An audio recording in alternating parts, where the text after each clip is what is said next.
Salam Indonesia, salam Nusantara dari Sabang sampai Merauke, dari Miangas sampai Pulau Rote. Mantap iman kita, mantap kasih kita, mantap pengharapan kita tentunya dalam Yesus Kristus menjadi Tuhan dan Juru Selamat kita dan Juru Selamat dunia. Jangan katakan bahwa Yesus bukan Tuhan, jangan katakan bahwa Yesus bukan Juru Selamat. Dia adalah Tuhan, dia adalah Juru Selamat. Kalau engkau percaya engkau akan diselamatkan, engkau tidak percaya engkau akan dihukum. Dan firman Allah sudah berkata, akulah jalan dan kebenaran dan hidup, tiada seorang sampai kepada Allah ya kalau tidak melalui aku. Dan Petrus berkata, dan keselamatan tidak ada dalam siapapun juga selain dalam Dia, Yesus Kristus. Karena di bawah kolong langit ini tidak ada nama lain yang diberikan kepada manusia yang olehnya kita diselamatkan. Dan karena begitu besar kasih Allah akan dunia ini sehingga Ia mengaruniakan anaknya yang tunggal supaya setiap orang yang percaya kepadanya tidak binasa, melainkan beroleh hidup yang kekal. Jadi Tuhan memberikan jalan keselamatan bagimu. Pilihan ada di tanganmu. Semoga kekuatan Tuhan membuat engkau yang belum percaya dapat memilih, agar engkau mendapat memilih yang terbaik agar keselamatan datang kepadamu. Puji nama Tuhan. Dengan hati percaya engkau dibenarkan, dengan mulut mengaku engkau diselamatkan. Dan sebelumnya kita berdoa. Terima kasih, kami percaya kekuatan-Mu yang menyertai setiap kami orang-orang percaya. Di dalam nama Yesus kami bersyukur dan berdoa. Haleluya, amin. Puji nama Tuhan. Saya akan membacakan ayat Keluaran 14 ayat yang ke-9 sampai dengan 14. Tapi pembacaan ini sebenarnya dari pembacaan 1 sampai dengan 14. Adapun orang Mesir, segala kuda dan kereta Firaun, orang-orang berkuda dan pasukannya mengejar mereka dan mencari mereka pada waktu mereka berkemah di tepi laut dekat Pi Hahirot di depan Baal Zefon. Ketika Firaun telah dekat, orang-orang Israel menoleh, maka tampaklah Mesir bergerak menyusul mereka. Lalu sangat ketakutan orang Israel dan mereka berseru-seru kepada Tuhan. Dan mereka berkata kepada Musa, apa karena tidak ada kuburan di Mesir, maka engkau membawa kami untuk mati di padang gurun ini? Apakah yang kau perbuat ini terhadap kami dengan membawa kami keluar dari Mesir? Bukankah ini telah kami katakan kepadamu di Mesir, janganlah mengganggu kami dan biarlah kami bekerja pada orang Mesir, sebab lebih baik bagi kami untuk bekerja pada orang Mesir daripada mati di padang gurun ini. Tapi berkatalah Musa kepada bangsa itu, janganlah takut, berdirilah tetap dan lihatlah keselamatan dari Tuhan yang akan diberikannya hari ini kepadamu. Sebab orang Mesir yang kamu lihat hari ini tidak akan kamu lihat lagi untuk selama-lamanya. Tuhan akan berperang untuk kamu dan kamu diam saja. Puji nama Tuhan. Mungkin juga kalau kita diperhadapkan pada situasi yang sama, mungkin kita akan ketakutan yang luar biasa. Tapi ketakutan bangsa Israel ini bukan ketakutan yang betul-betul menyerahkan diri kepada Tuhan, yang sungguh-sungguh berseru kepada Tuhan. Tapi mereka hanya berteriak kepada Tuhan dalam kegusaran mereka, dalam ketidakpercayaan mereka akan pemeliharaan Allah. Dan itu sebabnya saya memberikan tema bagi kita, tangan Allah yang kuat melepaskan kita dari segala persoalan. Saya yakin mungkin kita berbeda persoalan kita dengan orang Israel, berbeda persoalan-persoalan kita di masa kini dengan masa-masa yang lalu. Tetapi intinya adalah sama, bagaimana kita dari setiap persoalan ada Tuhan yang senantiasa terlibat di situ. Ada Tuhan yang senantiasa mau menolong di situ. Ada Tuhan yang mau menyatakan kuasanya melalui tangannya yang kuat, tangannya yang terentang, tangannya yang penuh kuasa itu. Dan itulah sebabnya sebagai orang-orang percaya, sadarlah tangan Allah yang kuat itulah yang mampu melepaskan kita dari segala persoalan kita. Dan itu sebabnya kalau kita mau menikmati hal yang seperti itu, yang pertama yang harus kita ketahui, Allah tidak akan membiarkan engkau memikul persoalanmu sendirian. Wow, itu hebat itu. Jadi kalau Anda mendapat persoalan, Jangan kau pikul sendiri, sebab Tuhan sudah katakan, marilah kepadaku, hai kamu yang letih lesu dan beban berat, aku akan memberikan kelegaan bagimu. Tapi kadangkala walaupun undangan itu sudah datang dalam Matius 11 ayat 28 itu, walaupun sudah datang undangan Tuhan, kita lebih suka memikulnya, kita lebih suka menderita sendirian, kita lebih suka merasakan sakitnya. Baru setelah kita tidak berdaya, baru kita menyerahkan diri kepada Tuhan. Orang Israel menyadari mereka dibiarkan Tuhan sendirian. Itu sebabnya mereka berteriak kepada Allah, berseru kepada Allah, bukan dengan kesungguhan hati. Malah justru sebaliknya, mereka bersungut-sungut kepada Musa. Karena Musa lah yang mengakibatkan mereka keluar dari Mesir, melupakan makanan yang enak-enak. Tapi saya mau katakan kepada kita bahwa ketika kita menyadari hal persoalan yang berat yang kita hadapi, kita yang mau kita sikapi adalah jangan pernah bersungut-sungut. Mengucap syukur dalam segala hal, karena itulah yang dikehendaki Allah di dalam Kristus Yesus bagi kamu. Dan jangan pernah takut.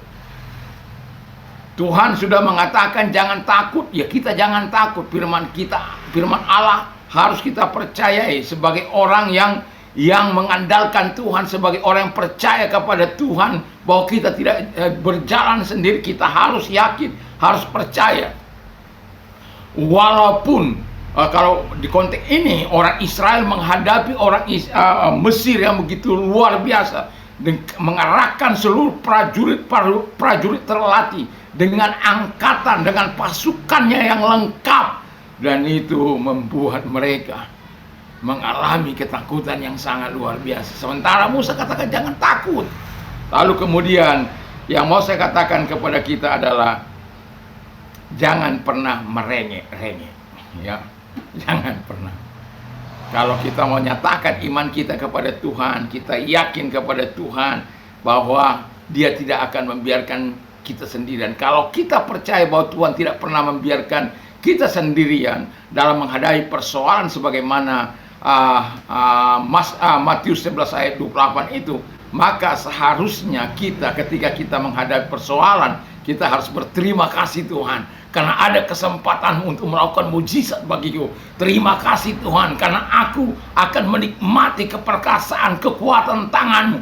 Aku akan menikmati pertolongan. Terima kasih Tuhan, aku akan melihat, menyaksikan kembali pertolongan demi pertolongan Tuhan yang akan Kau nyatakan dalam hidupku. Memang tidak mudah. Itulah sebabnya koneksi kita kepada Tuhan, relationship kita dengan Tuhan harus terus dijalin di dalam doa-doa dan pembacaan firman Allah dengan kesetiaan dan ketaatan kepada Tuhan. Yang kedua kata firman Allah adalah, Allah mau terlibat dalam mengatasi persoalan. Wow. Jadi apapun persoalanmu, Tuhan akan selalu terlibat. Bukan apapun makananmu, selalu minuman teh sosro botol. Ya, kalau anjing saya dipanggil, mohon maaf, anjing saya kalau dipanggil, yang siapapun yang datang itu pasti coba. Siapapun yang dipanggil, mau si Kawai, mau si Don, mau si Twain, mau si model, pasti yang datang itu si Coah. Tetapi kalau engkau menghadapi persoalanmu, saya tidak bisa menolong persoalanmu, saya tidak bisa mengatasi persoalan, pendeta pun tidak bisa mengatasi persoalanmu. Mungkin pendetamu hanya bisa menolong dan memberikan ayat-ayat firman Allah yang menguatkan engkau, meneguhkan engkau. Tetapi pertolongan yang sesungguhnya datang dari Tuhan, dan Allah mau terlibat untuk mengatasi persoalanmu. Masalahnya adalah apakah engkau percaya pada Tuhan? Apakah engkau mau taat akan perintah Tuhan? Apakah engkau mau melakukan apa yang sudah dikatakan melalui firman-Nya? Itu hanya Engkau yang bisa menjawab. Yang ketiga, Allah yang memelihara hidupmu. 1 Petrus 5 ayat 7, serahkanlah kekhawatiranmu kepada Tuhan, serahkanlah persoalanmu kepada Tuhan, karena Ia yang memelihara kamu. Dan berbagai macam persoalan yang kita hadapi, belum lagi persoalan-persoalan ekonomi, belum lagi persoalan-persoalan usaha, pekerjaan, dan lain sebagainya. Bagaimana kita sebagai orang percaya menyikapi hal ini? Apakah kita yakin bahwa Tuhan memelihara kita? Kalau engkau yang mempercayai tangan Allah yang mengeluarkan engkau, tangan Allah yang kuat itu yang menolong engkau dari segala persoalanmu, maka engkau harus menghidupi firman itu dalam kehidupanmu, sehingga Tuhan akan melakukan kebenaran. Sebab Allahku akan mencukupi segala kebutuhan menurut kekayaan dan kemuliaan dalam Kristus Yesus. Kalaupun belum Tuhan tolong, kata Mazmur 91 ayat yang ke-15 di sana dikatakan bahwa Tuhan akan menjawab engkau, bahwa Tuhan akan menyertai engkau dalam kesesakan, dan Tuhan akan meluputkan engkau, dan Tuhan akan menolong engkau. Jadi percayailah pemeliharaan Allah di dalam hidup kita sebagai orang percaya. Percayailah Allah yang akan mampu menyelesaikan permasalahan kita. Saya bersyukur bahwa Allah tidak pernah ingkar terhadap hal-hal yang Dia firmankan. Kalau Dia sudah katakan segala perkara dapat kutanggung di dalam Dia yang memberikan kekuatan kepadaku, sebagaimana Paulus menghadapi banyak persoalan, menghadapi banyak kendala dalam pelayanannya, tetapi dia dapat menyelesaikan karena Tuhan menolong dia, Tuhan memberkati dia. Dan itu sebabnya saya mengatakan, jangan lupakan Tuhan dalam setiap persoalanmu, tapi bergantung sepenuhnya kepada Tuhan, karena Tuhan yang memelihara engkau.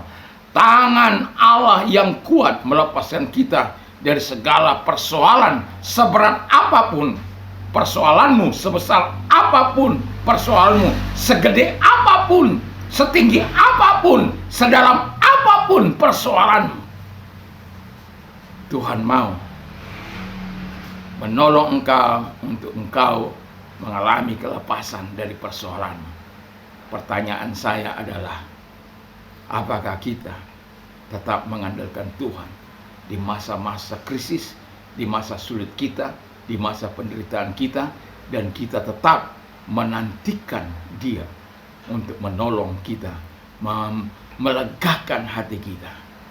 Dan kalau itu engkau lakukan, saya yakin dan percaya Allah tidak akan pernah berlambat-lambat untuk menolong engkau mengatasi persoalanmu. Tuhan Yesus memberkati. Mari kita berdoa. Terima kasih Tuhan, biarlah Tuhan menolong kami, untuk kami mempercayai tangan Tuhan yang kuat itu menolong kami, dan tangan Tuhan yang kuat membebaskan kami dari segala persoalan kami. Dan kalau engkau sakit, aku mau perintahkan dalam nama Yesus, segala sakit penyakit engkau aku perintah keluar, dan oleh bilu-bilu Yesus engkau sembuh, oleh kuasanya engkau sembuh, oleh jamahannya engkau sembuh dalam nama Yesus. Terima kasih Tuhan. Dan kami juga berdoa kepada mereka yang mengalami banyak kesusahan. Kami tahu apa itu kesusahan, kami tahu itu apa penderitaan. Kami sudah melihat ada banyak orang-orang yang menyimpang dari jalan-jalan Tuhan ketika mereka menghadapi masa yang sulit, masa yang panjang dalam penderitaan. Dan pada akhirnya mereka keluar daripada firman Allah karena mereka tidak sanggup memikul beban mereka, karena mereka kurang penyerahan diri kepada Allah. Itu yang membuat akibatnya setan menggoda mereka, iblis menggoda mereka supaya hengkang dari jalan-jalan Tuhan. Tapi kalau engkau sedang mengalami ini, ingatlah, jangan pernah meninggalkan Tuhan. Engkau akan dipermalukan, tapi kalau bila engkau bertahan dalam terang dan kebenarannya, Tuhan akan menunjukkan keperkasaannya untuk menolong engkau. Kalau engkau orangnya, mari kita berdoa. Terima kasih Tuhan, kami tetap percaya bahwa engkau yang memberikan kelegaan, yang menjawab doa kami, yang menolong kami dari segala kesulitan kami. Dan mereka-mereka yang mengangkat tangan kepadamu, yang menyerahkan diri kepadamu, Tuhan tolong satu demi satu dalam nama Yesus Kristus. Kami percaya pertolongan-Mu datang kepada setiap kami dalam nama Yesus kami berdoa. Haleluya, amin. Tuhan Yesus memberkati kita. Semoga di pagi ini kita dapat melaksanakan kegiatan kita tetap dalam terang firman Allah. Mantap, mantap, mantap.